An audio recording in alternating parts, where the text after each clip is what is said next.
ఏంటి ఆంటీ వాళ్ళ ఇంట్లో మాటలు వినపడుతున్నాయి? ఏంటి ఇద్దరు కూర్చున్నారు, పని అయిందా? అయింది.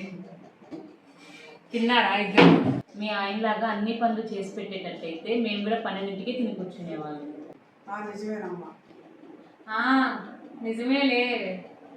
మీ ఆయనకి మీరంటే చాలా ఇష్టం కదా వదిన. మీ మాటకి ఎదురు చెప్పరు, మీకు చక్కగా అన్ని పనులు చేస్తారు, ఇంటి పనుల్లో హెల్ప్ చేస్తూ ఉంటారు. చక్కగా మీరు ఏది కోరితే అది షాపింగ్కి వెళ్తారు. చక్కగా ఇబ్బంది ఏముంది, మీ హస్బెండ్ లాగా మా హస్బెండ్ కూడా ఉంటే 12ంటికి తిని కూర్చునేవాళ్ళం. ఓహో, మీకు అలా అర్థమైందా? నా బాధ ఎవరికి చెప్పుకొని వదినా? నీకేం బాధ ఉందమ్మా మంచి అబ్బాయి చెప్తే? ఆగండి ఆగండి, ఎంత మంచి ఆయనో చెప్తాను, విన్నాక మీరే చెప్పండి. ఏం చెప్పమంటారు ఏంటి? ఐమాక్స్ లో పెద్ద స్క్రీన్ లో సినిమా చూడాలని ఉందంటే టీవీ తీసుకొచ్చి ఆరుబయట పెట్టి మంచం వేసి పడుకొని ఫ్రీగా చూడు అన్నాడు. వీకెండ్స్ కి టూర్ కి వెళ్దాము, లాంగ్ ట్రిప్ కి వెళ్దామండి అంటే అవునా సరే, ఎటు సైడ్ వెళ్దాము, ప్లేసెస్ చెప్పు, ఎక్కడెక్కడ తిరిగి వద్దాము అంటే అన్నీ చెప్తే ఆ తర్వాత వెళ్ళి టూరిజం ప్యాకేజ్ వాళ్ళ దగ్గర బుక్లెట్ ఉంటుంది కదా, ఆ బుక్లెట్ తీసుకొని వచ్చి ఇగో నువ్వు చెప్పిన పేర్లన్నీ ఇందులో ఉన్నాయి, బుక్లెట్ చూసుకో, ఇంతే ఉంటాయంట అని చెప్పిండు. అలా కాదా అంటే మళ్ళీ ఏంటి కొత్త డిన్నర్ సెట్ కొనిపియు అంటే చిన్నపిల్లలు ఆడుకునే డిన్నర్ సెట్ ఉంటుంది చూడండి, 100 రూపాయలది, అది పట్టుకొని వచ్చి ఇదిగో డిన్నర్ సెట్ అన్నీ ఉన్నాయి, జాగ్రత్తగా వాడుకో అని చెప్పిండు.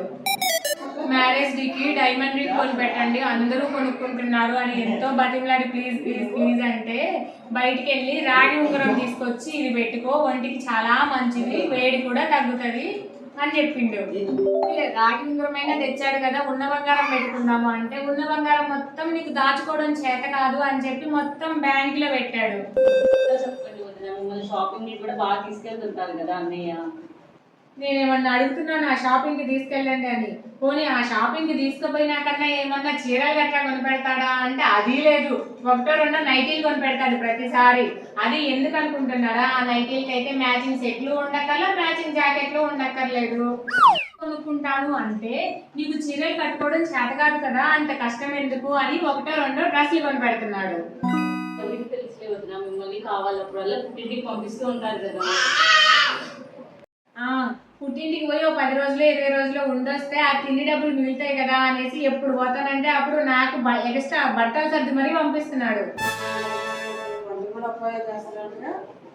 ఏం చెప్పనా ఆంటీ, పిల్లలకి నేను తినిపిస్తా ఎక్కువ వండేసి వేస్ట్ చేస్తున్నాను, సగం తిని సగం పడేస్తున్నాము అనేసి తనే కొంచెం వంట చేసి పిల్లలకి తినిపించి కొంచెం నా ప్లేట్లో వేసి జాగ్రత్తగా వంటగది తాళం వేసుకుంటున్నాడు. ఏం చెప్పునా ఆంటీ నా బాధ? ఇంటి పనులు సహాయం చేయకపోయినా మీ ఆయన కంటే మా ఆయన చాలా బెటర్లే వదిన. మా ఆయన